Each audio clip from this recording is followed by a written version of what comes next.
Muy bien, hola compañeros. Mi nombre es Sebastián Echegaray Rodríguez y pues hoy vamos a ver el tema de tumores óseos. Los tumores óseos son una serie de patologías que son relativamente comunes en niños porque se presentan durante el desarrollo, el crecimiento. Y bueno, vamos a ver a lo largo de la exposición que la detección oportuna de estos tumores son las que van a mejorar el pronóstico de los pacientes, ya que en el momento del diagnóstico, si ya presentan metástasis o alguna de estas complicaciones, su pronóstico es muy malo. Y bueno, vamos a comenzar. Y vamos a empezar por los tumores malignos. En cuanto a su epidemiología, vamos a ver que en Estados Unidos hay 7 casos por cada millón de menores de 14 años. Es menor su incidencia en niños afroamericanos y el osteosarcoma es el más frecuente en niños y adolescentes, seguido por el sarcoma de Ewing, que este va a ser más común en menores de 10 años. Y ambos tipos de tumores aparecen con mayor frecuencia en la segunda década de vida. Bueno, empezando con el osteosarcoma, vamos a ver que va a haber 5,6 casos por millón de niños menores de 15 años en Estados Unidos. Va a ser el brote principalmente en la adolescencia, cuando hay un desarrollo, un crecimiento óseo rápido, y esto propicia una transformación maligna. Y se dieron cuenta que los niños que son más altos que su edad o más altos que los niños de su misma edad tienen mayor riesgo de presentar el osteosarcoma. En cuanto a su etiopatogenia, vamos a ver que se desconoce la causa, pero va a haber trastornos genéticos o adquiridos que van a estar relacionados con esta patología. El primero es el retinoblastoma hereditario, que pues estos pacientes van a tener mayor riesgo de formar osteosarcoma, que va a ser por la pérdida de heterocigosidad del gen RB. Otro de los síndromes que van a estar asociados es el síndrome de Li-Fraumeni, que este va a estar relacionado con la pérdida de la proteína P53. Entonces son pacientes que van a tener una serie de neoplasias a lo largo de su vida. Después tenemos el síndrome de Rothmund-Thompson, que es como la pequeña que vemos en la imagen, que estos se van a caracterizar por telangiectasias, por malformaciones óseas, principalmente en las extremidades, hipoplasia de los miembros y van a tener también riesgo de osteosarcoma. La radioterapia también va a ser un riesgo de osteosarcoma, porque como lo veremos más adelante, los tumores óseos que se tratan con radioterapia, tienes que tener presente que les puedes provocar una segunda neoplasia o un segundo tumor. Y también va a estar relacionado con la enfermedad de Payet. Bueno, en cuanto a su histología, vamos a ver que la característica es que es un tumor fusocelular pleomorfo y muy maligno que origina osteoide, es decir, hueso inmaduro y hueso maduro, pero ambos van a ser malignos. Entonces vamos a ver que se va a clasificar en tres: el osteosarcoma de alto grado convencional, el parostal y el periostal. Y vamos a empezar con el de alto grado convencional, que se va a dividir en cuatro: el osteoblástico, el fibroblástico, el condroblástico, que este va a ser sensible a quimioterapia; el telangiectásico, que este se puede confundir con un quiste óseo aneurismático, que este es un tumor benigno. Entonces es muy importante que a la hora de hacer el diagnóstico, tanto de uno como de otro, se tome una biopsia para que no sea un diagnóstico erróneo y pues se nota mucho la diferencia porque uno es maligno y tiene mal pronóstico y uno es benigno y tiene buen pronóstico. Después vamos a ver que se tiene que distinguir las dos variantes del osteosarcoma, el parostal y el periostal. El parostal va a ser de bajo grado, va a ser bien diferenciado, no va a invadir la cavidad medular y se suele localizar en la parte posterior del tercio distal del fémur, y va a ser característico que es una resección sencilla, simple, y va a tener bajas metástasis, no va a haber tanto riesgo de metástasis. Y después tenemos el periostal, que este es raro y se origina en la superficie del hueso, pero su tendencia es a metastatizar y pues por lo tanto el pronóstico va a ser peor que el parostal. Y bueno, aquí tenemos una gráfica que muestra los lugares principales en los cuales se va a presentar el osteosarcoma, y fue de un estudio de 1649 niños, en los cuales podemos ver que la región principal fue el tercio distal del fémur, en el cual tenemos 508 casos. Después tenemos el tercio proximal de la tibia con 248. Después ahí podemos ir al tercio proximal del húmero con 127 y a las crestas ilíacas con 119. Entonces estas son las zonas principales en las cuales se presenta, pero como vemos se puede presentar en cualquier hueso. Y bueno, sus manifestaciones clínicas van a ser dolor óseo, que la característica de este dolor óseo es que es nocturno y que los despierta en la noche. El paciente puede tener cojera y tumefacción, y estos tres signos y síntomas son los más frecuentes. Después podemos encontrar otros como la masa palpable, que tengan lesiones deportivas recurrentes, como esguinces, como ahí dice. La característica de los tumores malignos es que no responden a la analgesia, siguen teniendo dolor. Va a haber limitación de movimiento, puede haber derrame articular, hipersensibilidad y calor. Y bueno, el diagnóstico va a ser, mencionaba que se pueden encontrar niveles elevados de lactato deshidrogenasa y de fosfatasa alcalina, y lo que te va a orientar más es una masa palpable y una imagen radiográfica de tipo lítica o blástica. Y bueno, la característica del osteosarcoma es la imagen en sol naciente, como vemos en la imagen, en la parte distal del fémur. Y mencionaba que se van a hacer cuatro procedimientos para el diagnóstico. El primero es referirlo a un centro especializado para tumores óseos. La segunda es realizarle una tomografía torácica y una gamografía ósea para buscar metástasis. El tercero es una resonancia magnética para principalmente planeación y ver si hay invasión a tejidos blandos como nervios, vasos sanguíneos y tejidos. Y el cuarto va a ser una biopsia y la cirugía. Todos los lugares donde lo leí mencionaba que el mismo doctor que va a hacer la biopsia es el que tiene que hacer la cirugía para que se mantenga la integridad del miembro y la planeación de la cirugía sea mejor para el pronóstico del paciente, para su futura vida, ya que si uno hace la biopsia y otro lo trata, no están en la misma sintonía y puede que existan variaciones en la planeación de la cirugía. Después vamos a tener el tratamiento. Tanto en el sarcoma de Ewing como en el osteosarcoma, mencionaba que lo primero que debes de hacer es evitar una fractura patológica, entonces se le recomendaba a los pacientes usar muletas. Bueno, vamos a ver que va a haber una resección quirúrgica completa del tumor. Esta va a ser curativa en el tipo parostal, que fue el que mencionamos antes, que es el que es más leve. Se les va a dar quimioterapia preoperatoria y posoperatoria, principalmente para tratar de conservar el miembro y destruir las micrometástasis que puedan estar existiendo. Si hay metástasis pulmonar, se tiene que resecar y se debe de reanudar la quimioterapia después del tratamiento quirúrgico. Y los medicamentos principales van a ser la doxorubicina, el cisplatino, el metrotexato y la ifosfamida. Y como quinto paso vamos a ver qué es la prótesis, buscar una prótesis si se le amputó el miembro y que sea una rehabilitación intensiva y de fisioterapia para que el niño regrese a sus actividades normales y tenga una vida normal. El pronóstico en los pacientes que tienen tumor no metastásico en las extremidades, esos pacientes van a tener mejor pronóstico, el 65 al 75% se van a curar. Los tumores pélvicos o de la zona central son los que van a tener un peor pronóstico, y los factores pronósticos más importantes va a ser la respuesta histológica a la quimioterapia. Y vamos a ver que estos pacientes van a necesitar un seguimiento a largo plazo debido a que tanto el tumor puede reaparecer o puede formarse otro tumor, y también las complicaciones de los quimioterapéuticos, como por ejemplo las antraciclinas, que son cardiotóxicas. Entonces estos pacientes necesitan estar en constante evaluación. Y bueno, vamos ahora con el sarcoma de Ewing, que este va a ser de 2,1 casos por millón de niños en Estados Unidos. Es raro en pacientes afroamericanos. La característica de este es que puede originarse en las partes blandas, como vemos en la imagen. Y son tumores de la familia del sarcoma de Ewing, y vamos a ver que va a haber un grupo de dos de estos. El primero es el sarcoma de Ewing de hueso y de partes blandas, y el segundo son tumores neuroectodérmicos primitivos periféricos. Y bueno, ahorita vamos a hablar únicamente del sarcoma de Ewing de hueso. Vamos a ver que cuando los pacientes tienen tumores de Ewing en la pared torácica, tienen que y bueno, vamos a ver que los tumores del tipo de Ewing que se encuentran en la pared torácica se les va a conocer como tumores de Askin.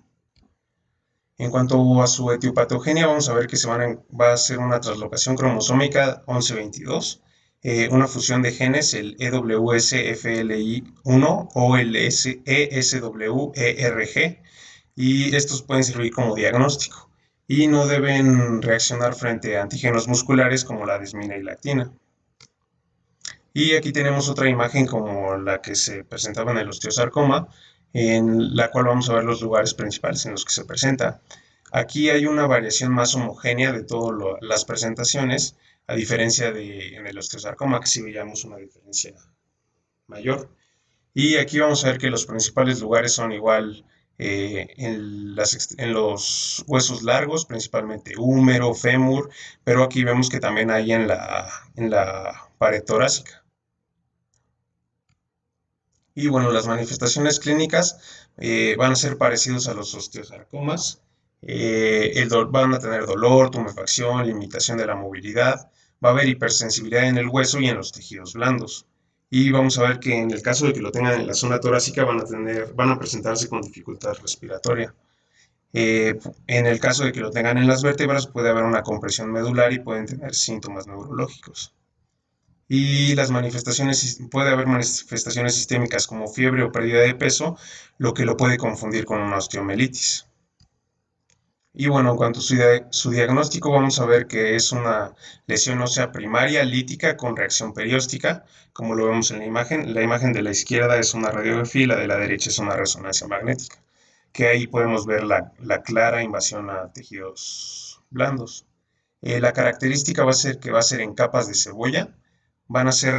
Lo primero que debe hacer es referirlos a un centro especializado. Se les tiene que hacer una tomografía y una gamografía para descartar metástasis, una resonancia magnética del tumor para ver la asociación con los tejidos blandos y cuando se le haga la biopsia tiene que ser en dos lugares. Y igual que mencioné anteriormente, el mismo que hace la biopsia tiene que ser el que realiza la cirugía. Y ya con la biopsia se le hacen inmunohistoquímica, tinciones especiales, citogenética y estudios moleculares para llegar al diagnóstico. Bueno, el tratamiento van a ser igual que el anterior, muletas para evitar una fractura patológica. Es un enfoque multidisciplinario entre cirujanos, quimioterapeutas y oncólogos radioterápicos. Se le da una quimioterapia drástica para reducir el tamaño del tumor y que pueda ser operado. Se le da principalmente ifosfamida y etopósido a los fármacos convencionales como vincristina, doxorubicina y ciclofosfamida.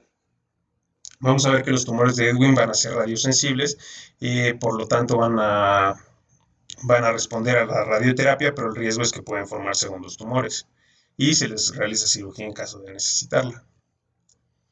El pronóstico, principalmente en los tumores distales de extremidades y que sean de pequeño tamaño sin metástasis, va a haber un buen pronóstico, 75% de curaciones, pero en los enfermos que ya hay metástasis al momento del diagnóstico, vamos a ver que su pronóstico se va a ir muy abajo, con menos del 30% van a sobrevivir.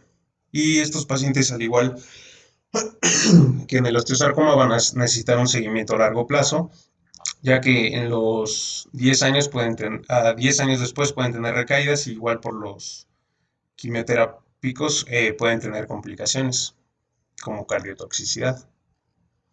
Y bueno, aquí tenemos una tabla que me gustó mucho porque resume todo lo que hemos visto y divide al osteosarcoma del sarcoma de Ewing. Vamos a ver que la edad va a ser la misma en los dos. La raza va a ser en todas el osteosarcoma y sobre todo en la raza blanca el de Ewing. Las características que lo predisponen, vamos a ver que, como vimos en el osteosarcoma, el retinoblastoma, el linfraumeni y todos estos síndromes, y en el tumor de Ewing no se ha encontrado ninguno aún. En la localización, pues vimos que es parecido. El osteosarcoma es principalmente en la metáfisis de los huesos largos y el de Ewing es en la diáfisis de los huesos largos y huesos planos. La presentación es muy parecida, un dolor, una tumefacción local, fiebre y aquí lo importante son los hallazgos radiológicos. Vamos a ver que el osteosarcoma va a ser la característica de sol naciente y el sarcoma de Ewing en capas de cebolla. El diagnóstico diferencial va a ser muy parecido en ambos, osteomelitis, granuloma eosinofílico, etc. Y vamos a ver que la metástasis es igual, primero huesos y pulmón. Y el tratamiento va a ser muy parecido, solamente que el de Ewing va a responder mejor a la radioterapia. Y el pronóstico en ambos, si tienen metástasis, va a ser malo. Y bueno, vamos ahora con los tumores benignos o lesiones pseudotumorales. Y vamos a ver su epidemiología. Son más frecuentes que los tumores malignos, pero también amenazan la supervivencia de vida. Y bueno, vamos a ver que ningún dato de la historia clínica y ninguna prueba diagnóstica por sí sola puede descartar un tumor maligno. Van a ser indoloros principalmente. La característica que tienen es que estos, si existe dolor, sí va a aliviarse con la analgesia. Normalmente van a ser de crecimiento lento y bueno, se les va a tener que tomar radiografía en dos planos para diferenciarlos y aunque sean benignos, la mayoría van a requerir algún tipo de intervención. Y vamos a comenzar con el osteocondroma, que como vemos en la imagen, es muy aparatoso e incluso se va a sentir una masa muy grande, lo que puede llegar a preocupar a los padres. Es de los más frecuentes y la mayoría van a ser asintomáticos y desapercibidos. Va a ser una masa ósea indolora. Se va a presentar principalmente en niños de 5 a 15 años. Este, Va a estar en la metáfisis de los huesos largos, principalmente en el tercio distal del fémur, proximal del húmero y de la tibia. Y vamos a ver que el tamaño se va a ver mucho menor en la radiografía de lo que se siente en la masa. ¿Y esto por qué es? Porque esta masa que existe va a estar cubierta por cartílago y como sabemos el cartílago no se ve en la radiografía. Y va a haber una alteración que va a ser la exostosis hereditaria múltiple, en la cual van a tener múltiples osteocondromas, pero aparte van a tener alteraciones en la talla, en las extremidades, etcétera. Y no se va a resecar esta lesión a menos que cause complicaciones. Después tenemos el encondroma, que va a ser una lesión benigna del cartílago hialino. Va a ser en la parte central del hueso, como vemos en la imagen, aquí. Y va a ser asintomático y se va a presentar principalmente en las manos. Va a ser una lesión que ocupa la cavidad medular, va a ser radiolúcida y de márgenes bien delimitados. Van a ser principalmente solitarios, no necesitan tratamiento. Va a existir una enfermedad que se llama enfermedad de Ollier, en la cual van a tener este encondroma y van a tener malformaciones en las extremidades y se va a necesitar cirugía para corregir las deformidades. Otro es el síndrome de Mafushi, que van a tener una alta transformación maligna porque son encondromas más angiomas. Ahora vamos con el condroblastoma. Este va a ser poco frecuente, va a estar principalmente en la epífisis de los huesos largos, va a ser característico en la segunda década de vida, va a causar un dolor leve o moderado articular.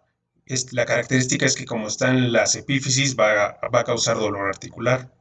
Y bueno, se va a ver radiolúcido y bien delimitado, como vemos en la imagen, y el tratamiento va a ser un curetaje o injerto óseo. Y pues la complicación principal va a ser que se forma una destrucción articular o una fractura patológica en la zona articular que comprometa la función. Después tenemos el fibroma condromixoide, que es poco frecuente. Se va a encontrar principalmente metafisiario y suele producir dolor e hipersensibilidad. Va a estar característicamente en las extremidades inferiores y en la radiografía se va a ver como una lesión excéntrica lobulada y radiolúcida con límites escleróticos, como vemos en la imagen. Y el tratamiento va a ser igual, curetaje e injerto óseo. Tenemos el osteoma osteoide, que es un pequeño tumor óseo, literal muy pequeño, no se llega a apreciar incluso en las imágenes. Aquí está señalado, pero aquí ya lo vemos un poquito más. La característica de mencionaba que lo más característico es que es un dolor persistente que empeora de forma progresiva, suele agravarse por la noche, entonces tú sospecharías de un tumor maligno, pero se alivia con aspirina, entonces esto te hace pensar más en el osteoma osteoide. Va a estar en el tercio proximal del fémur o de la tibia y los pacientes pueden llegar con atrofia y cojera y va a ser una zona central radiolúcida a nivel de la metáfisis o diáfisis, rodeada por hueso esclerótico, como se ve en la imagen. El 25% de estos no se van a ver en las radiografías y pues al ser tan pequeño y al encontrarse en hueso, pues obviamente no se va a ver en la resonancia magnética. Luego tenemos el osteoblastoma, que va a ser una zona destructiva principalmente local.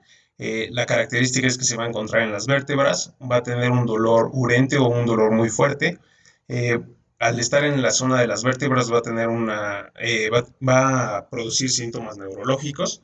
El 25% van a aparecer tumor maligno y el tratamiento va a ser igual curetaje o injerto óseo o una resección en bloque. Y en caso de la resección, pues se va a tener que poner alguna prótesis de la vértebra.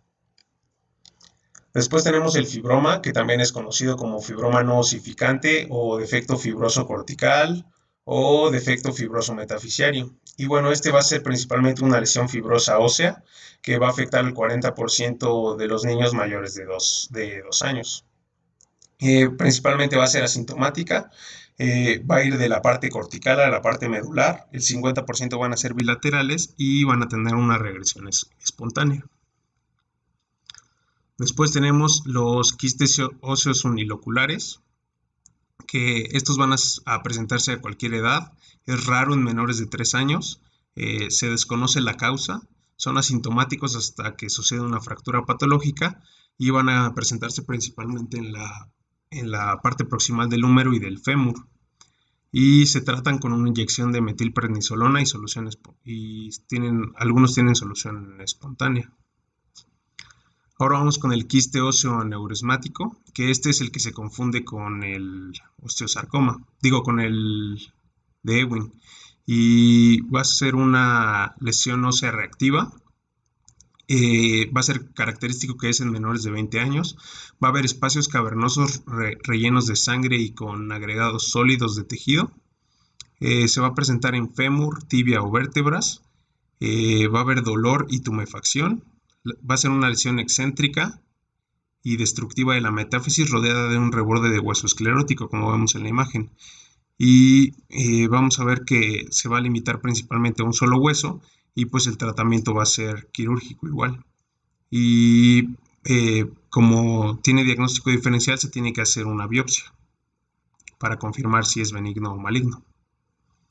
Después vamos a tener la displasia fibrosa, que es un trastorno del desarrollo principalmente en la cual se va a sustituir el hueso trabecular por un tejido fibroso. ¿Y esto qué es lo que nos va a causar? Deformidades de las extremidades.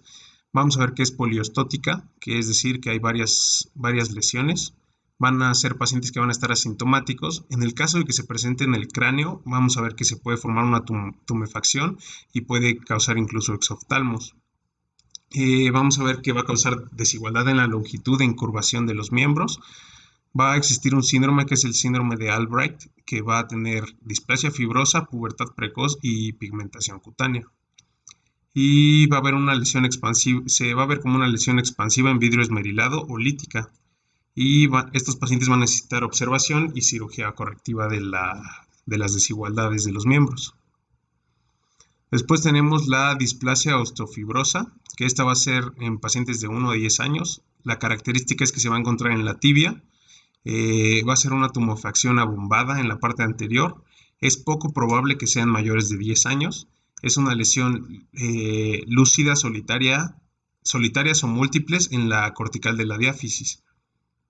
Y va a estar rodeada de esclerosis y va a aparecer un adamantimoma, por eso se le tiene que hacer biopsia para confirmar que sea benigno. Y consiste en observación y cirugía en mayores de 10 años. Y por último tenemos el granuloma eosinofílico, que este puede ser mono o poliestótico. Va a ser sin afección extraesquelética, va a ser en varones principalmente de 5 a 10 años, suele afectar únicamente el cráneo y va a causar dolor, tumefacción local, hipersensibilidad y calor. Y la característica es que va a ser una radiolucidez, que va a tener márgenes bien delimitados, como vemos en la imagen aquí arriba. Y pueden ser bien delimitados o irregulares y va a tener una expansión del hueso afectado. Y puede incluso causar neoformaciones en el periósteo. Y se va a necesitar biopsia y el tratamiento va a ser un curetaje óseo y dosis bajas de radioterapia o inyección de corticoides. Y bueno, eso es todo por mi parte. Muchas gracias.